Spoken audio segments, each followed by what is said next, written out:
Listen Up with Jim Potts. Listen up, business owners, CFOs, human resource managers, and all managers and supervisors. Jim Potts is answering and addressing your questions and concerns, helping you stay out of court. Furthermore, please be advised that Jim's answers are not legal advice and are only intended as a guide based on his years of experience.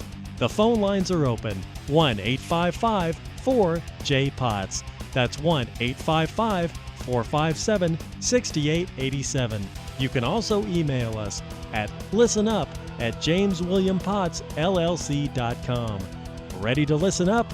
Here is Jim Potts. Jim Potts back on the air. Well, I want to thank all of those positive listeners out there that sent me all those great emails last week about my passion regarding some of the things we're talking about with some of these laws. Just as a note, just want to let you know, did not get one call from any of those California legislators. Probably all hiding underneath their desk with shame and embarrassment. But anyway, let's keep moving. I got to tell you something. There's something out there called comp time, which is compensatory time off. And there's something that's called makeup time. Makeup time. Now look, this came to my attention because I got a call from a client, or they were not a regular client, but they were all upset, and I'm going to give you the facts of what happened. They had an individual working for them who, in fact, was in the department that issues paychecks, keeps up with the hours worked, etc.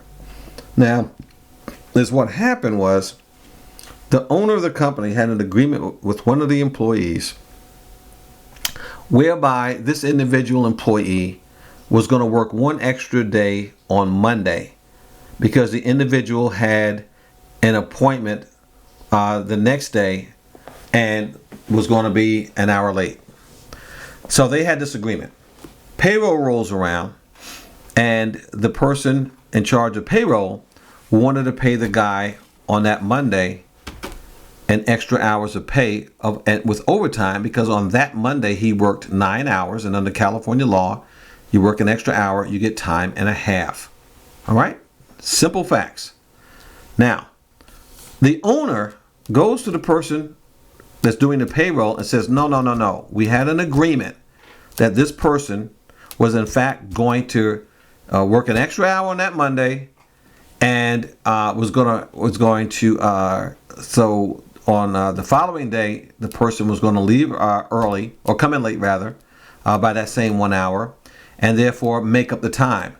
Now, under California law, there's compensatory time off and there's makeup time. So let me explain both to you. Compensatory time off is when an employer, as an example, you work Monday through Friday, but on Friday they say, you know what? I need you for Saturday. We got the special project that has to get out. So I will give you comp time. I will give you an amount of time off the following week, consistent with the time that you worked and those extra days on Saturday. Now, comp time really is not an illegal thing. Employers do it, all right? But what you have to remember with comp time is that comp time still has to be given out in the same manner as time and a half as if you were paying them. So, in the scenario that I just gave you as an example, if the person works 3 hours overtime on Saturday, in order to give them comp time, you've got to give them comp time at the rate of time and a half. So instead of getting off 3 hours on Monday before they have to come in, it's actually 4.5 hours because you're still doing it at time and a half. All right? Okay. That's comp time. Put that on your left hand for a second. On your right hand, okay, we have makeup time. So under California law, they have what they call makeup time, which just simply means that you and an employee agree. Let's go back to my earlier scenario with the Monday thing. So that on Monday, an employee comes and says, you know what? On Tuesday, I'm going to be coming in an hour late. All right? So, but what I'm going to do is on Wednesday, I will make that hour up. So that means on Wednesday, they're going to work 9 hours, but on Tuesday, they're going to work 7. Now, you see, this is just the opposite. With comp time, the first scenario, the guy was coming in on Monday.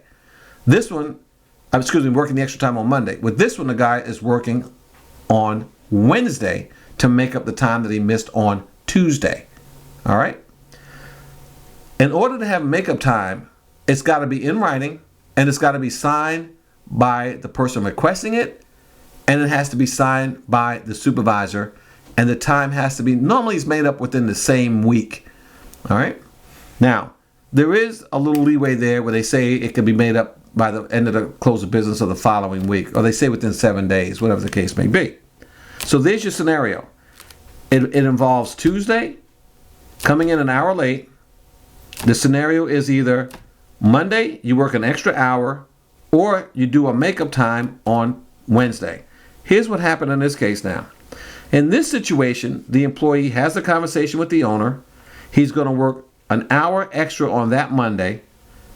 He's going to only work 7 hours on Tuesday, and that will be his way of making up this Monday situation.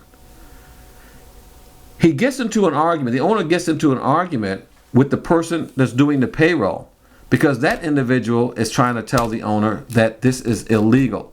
He's trying to explain to this person, the owner's trying to explain to this person that that's not illegal. He and I have an agreement, this is what we're doing. Well, the individual really gets grossly insubordinate. The individual is yelling and screaming at the owner to the point where the owner kept telling the person, calm down, calm down. Person wouldn't calm down because he's telling them no, he's not entitled to overtime for that day. They're going to pay the person, but he's not entitled to overtime. So now we're only talking about what, 0.5? Now, because of the argument, the owner says, you know what? You're either going to do this or you're fired.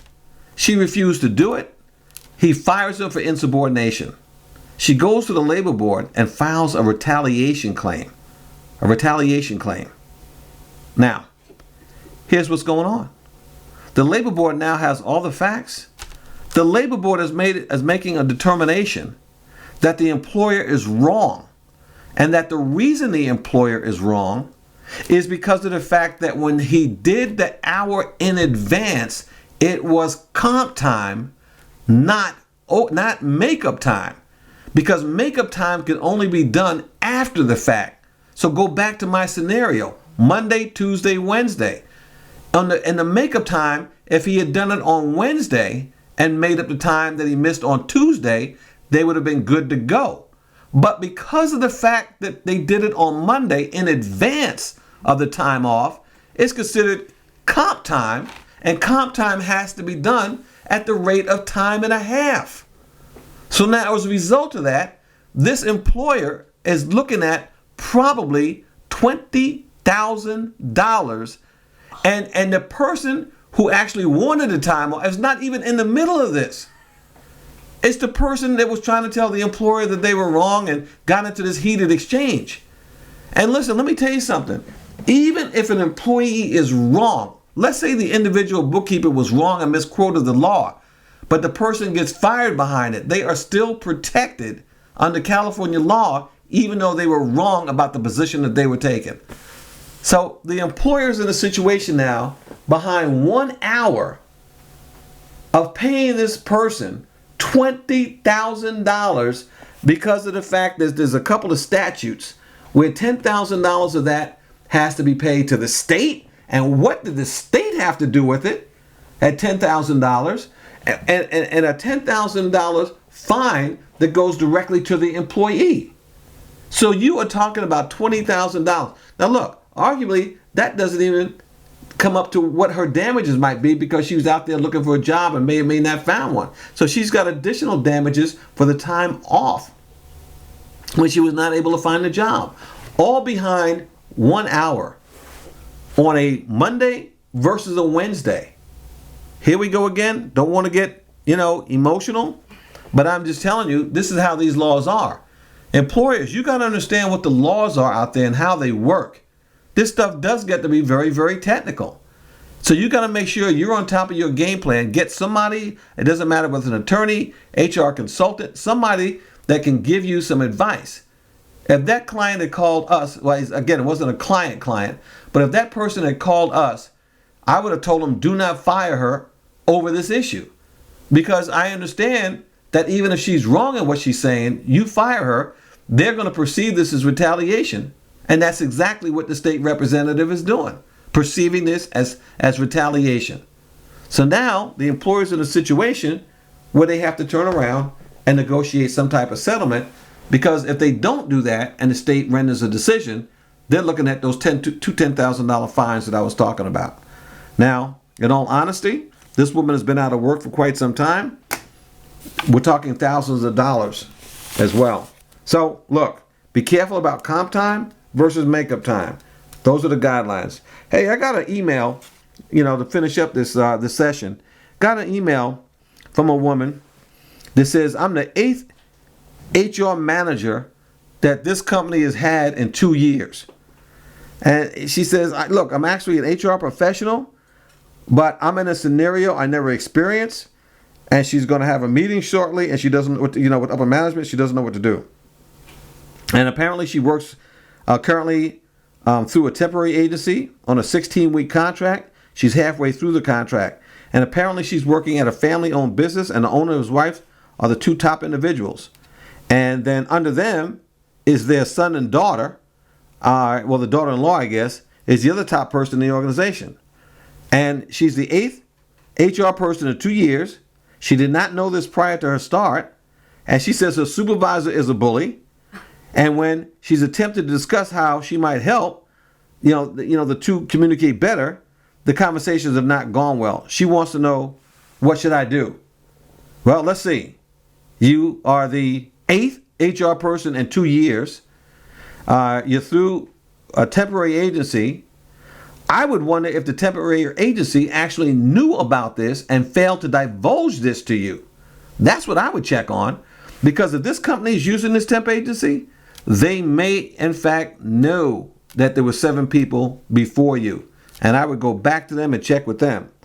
But hey, look, you've got a choice here. You're halfway through the contract. You could tough it out for those other 8 weeks. You can start looking for a job along the way, because that's what I would do, because I know when that contract's up, I can't see why you'd want to stay there. So to me, quite frankly, I'd run for the hills. Can't put it any other way. I would tell you it's not going to get any better. And I'm not saying all family-owned businesses are bad, by the way. I know I have clients as family-owned businesses, and they run them very professionally in the whole 9 yards. I don't know about this zoo that you're working at, but I will tell you this. If you're being bullied by your supervisor and you can't tolerate it, I would say, hey, if you can't survive it for the other 8 weeks, for the final 8 weeks, get out. But I would definitely go back to that temporary agency and find out whether or not they had knowledge of this before they put you into that situation. All right? All right, with that last comment, it's time to close out this segment, but let me remind you that you can also hear us on Facebook at Listen Up and subscribe to us on iTunes. Just search for Listen Up with Jim Potts. Also, as a reminder, we take calls every third Friday from approximately 9:45 to about 10:30 or so. Or you can email us at jameswilliampottsllc.com. Our phone numbers, if you're interested, are 855-4J-POTS, or you can call us at 855-457-6887. Okay, I'm Jim Potts. Thanks for listening. I'll continue to fight the fight if you continue listening. Thank you for being a part of Listen Up with Jim Potts. We take your calls every third Friday at 10 a.m. Pacific Standard Time for your questions and concerns. Call us at 1-855-4J-POTS. That's 1-855-4J-POTS. Again, that's every third Friday at 10 a.m. Pacific Standard Time at 1-855-4J-POTS. Like us on Facebook, subscribe to us on iTunes, and link up with us on LinkedIn. You can also email us at listenup@jameswilliampottsllc.com. Until next time, make it a great week.